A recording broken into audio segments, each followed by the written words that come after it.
Donc, nous avons deux communications orales qui vont s'enchaîner. On va garder le même processus, hein. Vous gardez vos questions pour la fin des deux interventions, pour qu'on ait un petit temps d'échange tous ensemble. Donc, c'est Jean-Michel Cos qui va reprendre la parole. Donc, je ne le représente pas, hein, vous l'avez bien entendu. Notre chercheur est avec nous, donc il va pouvoir encore à nouveau parler d'autres travaux, puisqu'il en fait, enfin vous avez bien compris qu'il est très actif. Et puis ensuite, nous enchaînerons avec Céline Bonner, qui est maître de conférence à l'Université Paris-Cité, qui est habilitée à diriger les recherches et que je connais depuis très longtemps parce que c'est une de mes collègues du laboratoire que je dirige. Donc c'est un plaisir de lui passer aussi la parole dans un second temps après Jean-Michel. Donc si Jean-Michel, c'est bon? Donc on peut y aller. Merci beaucoup. Donc je vais vous présenter un résultat d'étude sur un autre sujet, celui des pratiques de jeux qu'on appelle free-to-play. Donc ces jeux gratuits sur support numérique, notamment et principalement sur les supports portables comme les téléphones portables ou les tablettes. Donc un travail qui a été réalisé avec Céline Bonner. On a un papier en cours, on espère, voilà, de publication. Et là, la présentation faite pour le GIS sera sous un autre angle, mais sur la même thématique. Donc, en fait, le marché des jeux vidéo, vous savez que c'est un marché économique extrêmement fort, un peu moins important en tous les cas en France que celui des jeux d'argent. En 2019, on estimait que le chiffre d'affaires était de 4,8 milliards d'euros, donc ça fait un peu moins de, vous voyez, de la moitié de celui des jeux d'argent et de hasard. Une enquête sur 2019 estimait que environ 7 Français sur 10 pratiquaient au moins occasionnellement ce type de jeu. Et le support qui devient dominant, c'est les téléphones intelligents, les téléphones mobiles. Le modèle économique de ces jeux, le modèle dominant qui s'est imposé, c'est le modèle dit freemium, c'est-à-dire ce sont des jeux donc free-to-play, c'est ce que j'utiliserai comme jargon tout au long de ma présentation. Donc jeux gratuits, enfin faussement gratuits, parce qu'on va voir qu'ils peuvent inciter à de la dépense d'argent, mais donc qui ont été conçus au départ comme des jeux gratuits pour le plus grand nombre, mais qui sont en fait payés par quelques-uns qui peuvent y dépenser des sommes assez conséquentes. Donc ils sont conçus suffisamment amusants pour fidéliser les joueurs, mais également assez incommodes pour attirer davantage d'achats et provoquer des achats dans le jeu. Qu'est-ce que les joueurs peuvent acheter? Ils peuvent acheter des objets, des bonus ou des services supplémentaires dans le jeu, sous la forme de microtransactions. Toutes mes références bibliographiques seront sur les 2 slides à la fin de mon exposé. Il y a des microtransactions de nature assez différente. Tout d'abord des microtransactions à caractère plutôt esthétique ou cosmétique pour acheter, voilà, s'acheter son image sur son avatar. On peut avoir aussi des dépenses pour augmenter ses chances de succès du joueur. Là, on sera dans ce qu'on appelle des logiques de pay to win. Ou pour obtenir une récompense aléatoire de valeur incertaine. Et là, derrière ça, on a notamment le phénomène que vous avez entendu parler des boîtes de butin ou loot box. Les motivations d'achat sont assez variées. Ça peut être pour contourner des obstacles au jeu, notamment des publicités, puisque au départ, si vous jouez gratuitement, vous êtes inondé de publicités, pour obtenir le déverrouillage d'un nouveau contenu ou des motivations à caractère plus social, comme celle de vouloir appartenir à une communauté. Alors, j'en viens tout de suite à l'objet de notre étude et de ma présentation. la présentation ici va vous présenter une typologie de cette pratique massive, on va le voir, une majorité de Français jouent à ce type de jeu. Et la typologie sera construite à partir des comportements ou habitudes de jeu au sens large, c'est-à-dire que seront prises en compte la fréquence de jeu, la durée du jeu,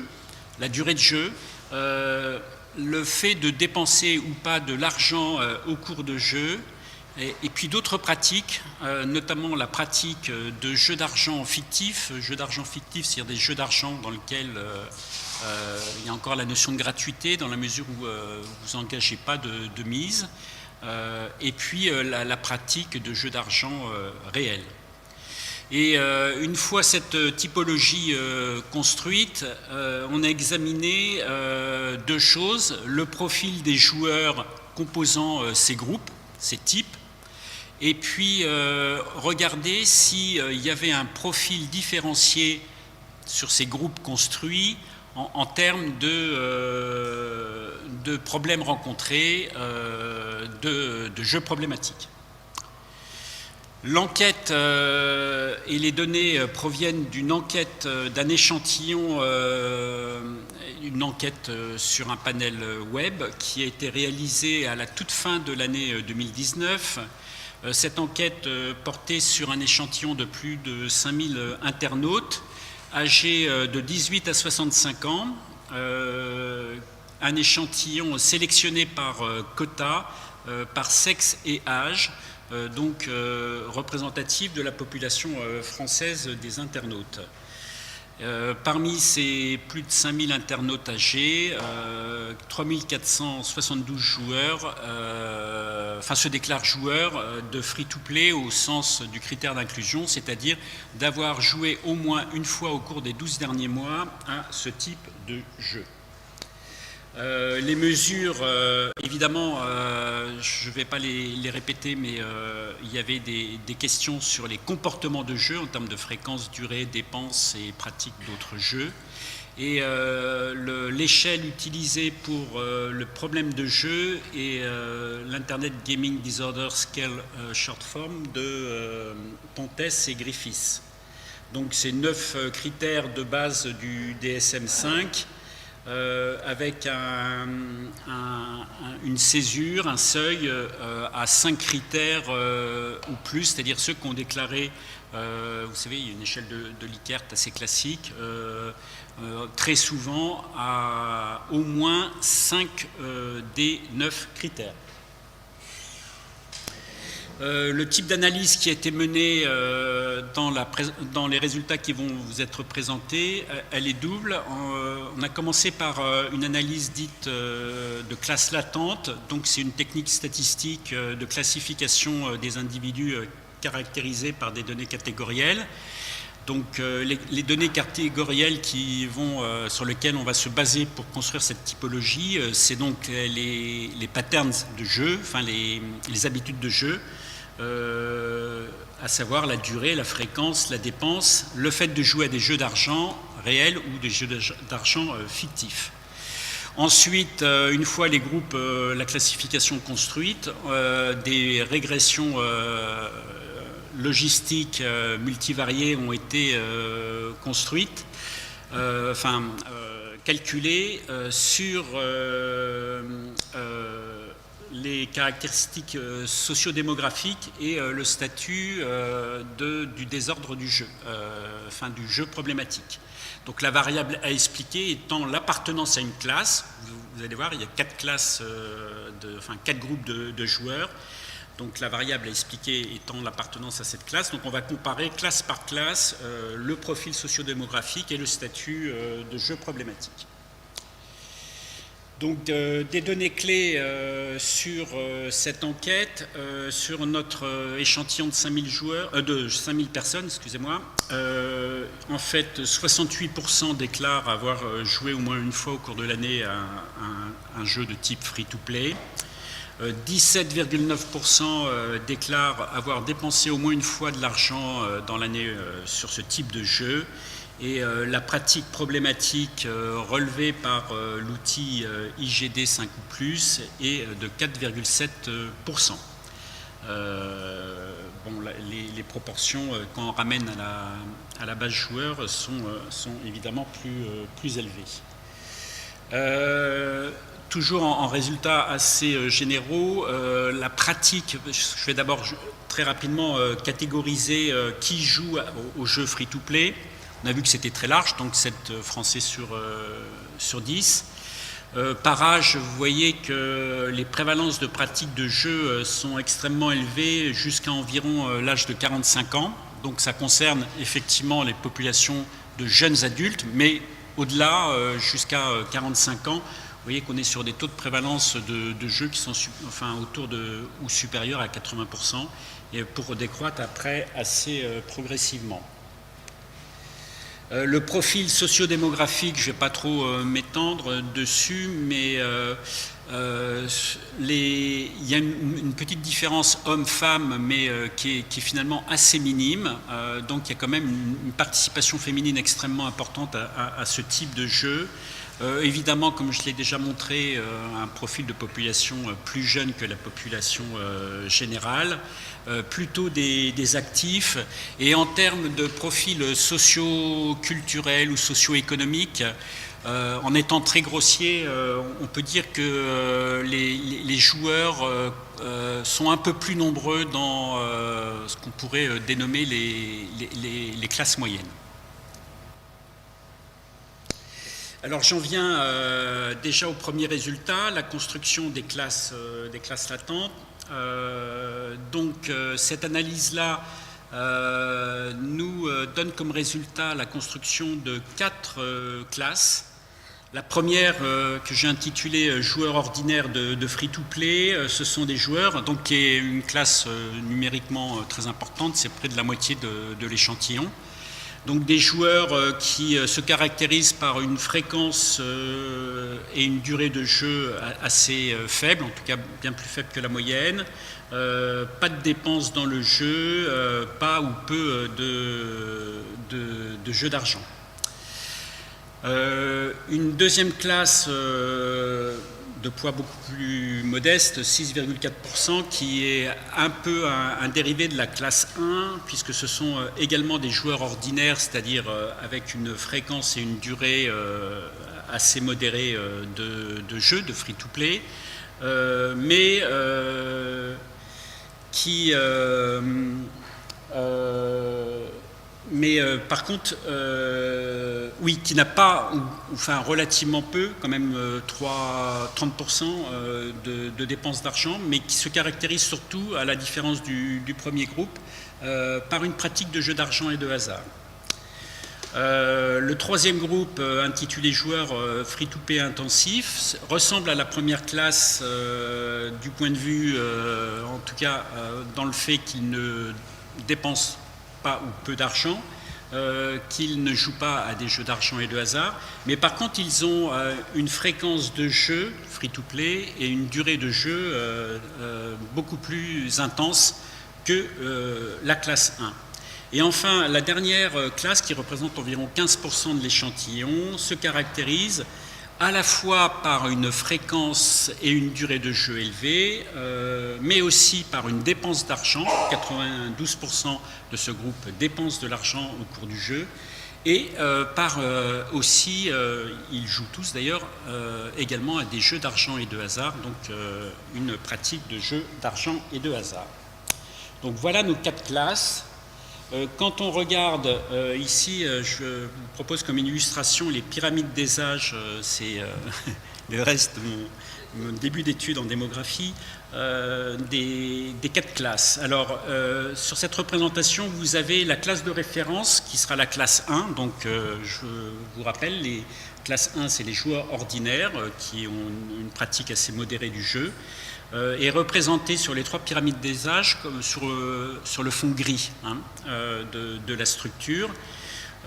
Et on voit, quand on compare la classe 2, la classe 3 et la classe 4 par rapport à la classe 1, qu'on a des profils sociodémographiques un peu différents.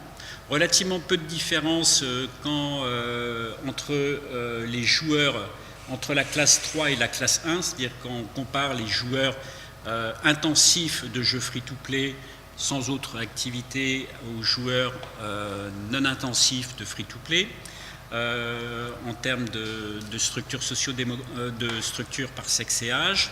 Et par contre, dès qu'on introduit les jeux d'argent ou les dépenses, on est sur des populations à la fois plus masculines et c'est surtout visible évidemment quand on compare la classe 4 à la classe 1, des populations beaucoup plus jeunes. Du point de vue des autres variables sociodémographiques qui ne sont pas représentées ici, la différenciation va se faire sur l'origine, notamment le niveau d'études. Contrairement aux facteurs un peu prédictifs de la pratique de free-to-play où j'avais mis en avant l'appartenance aux classes moyennes, là on va être plutôt sur une appartenance à des milieux éducatifs. C'est plus significatif sur les milieux éducatifs qui sont plus modestes, c'est-à-dire que les joueurs, notamment de la classe 4, mais également 3 et 2, comparés à la classe 1, ont des niveaux d'études inférieurs à ceux de la classe 1. Le résultat essentiel est le suivant, c'est ce qu'on appelle, du point de vue technique d'analyse, les régressions interclasses. Donc on va comparer l'appartenance à une classe, donc les classes entre elles, du point de vue de la pratique problématique de jeu. Donc que nous dit ce tableau, c'est que quand vous prenez la classe 2, donc je vous rappelle c'est les joueurs free-to-play ordinaires mais avec pratique de jeu d'argent, ils ont 4 à 5 fois plus de risques entre guillemets d'être joueurs problématiques que ceux de la classe 1. Donc toutes les classes 2, 3 et 4, quand on les compare à la classe 1, ont des odds ratios supérieurs à 1 très nettement significatifs. Et vous voyez, pour la classe 4, l'odd ratio est évidemment extrêmement élevé. Donc la classe 4 se révèle être, du point de vue des pratiques problématiques, bien supérieure à toutes les autres classes, évidemment comparée à la classe 1, mais également si on la compare à la classe 2 et à la classe 3. Alors, derrière ces résultats, et notamment dans le papier qui est en cours de soumission qu'on a écrit avec Céline, on a fait d'autres techniques d'analyse, et c'est intéressant de trianguler finalement, parce qu'il y a différentes manières d'aborder la question. Donc on a plutôt travaillé dans le détail, notamment, vous vous rappelez, sur ces 5 variables de comportement de jeu pour voir quelles étaient ces variables de comportement de jeu qui pouvaient avoir la plus forte influence sur la prévalence de jeux problématiques. Et ce qui ressort quand même très clairement de ces analyses, c'est que parmi ces 5 comportements de jeu, il y a évidemment la participation conjointe à une autre activité qui est celle des jeux d'argent et de hasard, mais plus que tout, il y a la dépense au cours du jeu. Donc une de nos conclusions fortes des résultats de ce travail est effectivement ce résultat que le mécanisme de s'engager dans une dépense au cours de ces jeux est un facteur prédictif extrêmement fort de jeux problématiques. Alors, juste pour étayer cette question-là, un dernier tableau pour vous montrer 2 choses. Premièrement, sur la question des dépenses, quand on creuse, on peut voir qu'il y a une multiplicité de raisons de dépenser. On peut dépenser pour augmenter ses chances de gagner ou pour augmenter notre temps de jeu, ce qui est bon, un peu dans un domaine un peu similaire, pour pouvoir continuer à jouer, pour profiter au mieux du jeu, pour des raisons esthétiques, pour soutenir sa communauté de jeu, et pour une autre raison. Vous voyez que les résultats en pourcentage montrent une grande diversité de raisons de la dépense. Quand on regarde les montants dépensés, on regarde des dépenses, on voit qu'elles sont fortes effectivement quand on est sur des motivations utilitaires comme augmenter vos chances de gagner avec le plus fort moyen, mais que les raisons esthétiques peuvent être aussi, se révéler être une source de dépenses extrêmement importante. Quand on croise avec le jeu problématique, toutes choses égales par ailleurs, il y a deux motivations ou raisons de dépenses qui ressortent. C'est celle d'augmenter son temps de jeu, mais de façon assez surprenante également, le fait de soutenir sa communauté de jeu. La deuxième partie du tableau documente quelque chose qui est tout à fait différent. En épidémiologie, vous savez qu'on ne peut pas, quand on montre qu'il y a une association, rentrer dans une logique de causalité, mais un indice nous permettant d'aller vers une causalité du facteur prédictif est ce qu'on appelle l'effet dose. Et là, on voit qu'effectivement, on est en présence d'un effet dose dans la mesure où le montant de la dépense est corrélé avec le jeu problématique de façon qui semble assez exponentielle. Voilà, j'en viens à mes conclusions rapides. Donc, ces jeux massivement pratiqués concernent donc une population assez jeune et active. Ceux qui dépensent de l'argent au cours du jeu qui concerne environ un quart des joueurs, et une population encore plus jeune et de milieu social plus modeste. 7% des joueurs free-to-play déclarent des problèmes en lien avec leur pratique de jeu. L'analyse montre un premier type de joueur qui regroupe près de la moitié des joueurs comme ayant une pratique modérée, sans dépense d'argent et sans gros problèmes de jeu. La pratique plus intensive de jeu, groupe 3 versus groupe 1, et semble quand même un facteur prédictif d'une plus grande fréquence de problèmes rencontrés, mais le groupe de joueurs qui a la pratique la plus problématique est celui qui est composé des joueurs qui s'engagent aussi dans des dépenses au cours du jeu et qui pratiquent également des jeux d'argent et de hasard. Dernier résultat sur lequel j'ai insisté, la dépense d'argent étant un facteur prédictif extrêmement fort d'une pratique problématique. Évidemment, en termes de politique publique, on peut s'interroger sur la nécessité d'une régulation. En fait, ce qui nous doit nous interroger le plus, c'est qu'on a actuellement deux domaines, celui du gambling et celui du gaming, qui ont un système de régulation très très différent. Une régulation quand même particulièrement forte sur le gambling et quasiment aucune régulation sur le gaming.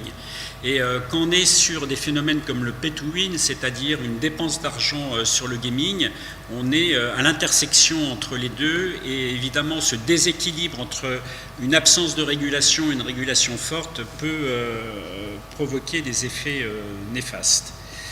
Du point de vue de recherche, il reste encore beaucoup de choses à faire. Une des limites de notre étude, c'est de ne pas avoir pu creuser la question de la nature de l'activité, parce que derrière le terme free-to-play, il y a des jeux de nature extrêmement différente, notamment, je pense, en termes d'analyse par genre.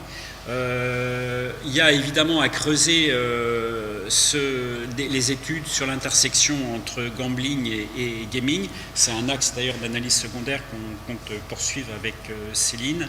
Et puis évidemment, comme toute enquête transversale, elle ne nous dit rien sur les dynamiques des pratiques, et c'est d'autant plus dommageable dans un domaine des addictions comportementales où on sait qu'il y a quand même une certaine volatilité de l'addiction au jeu. Voilà, j'ai terminé et j'ai la bibliographie.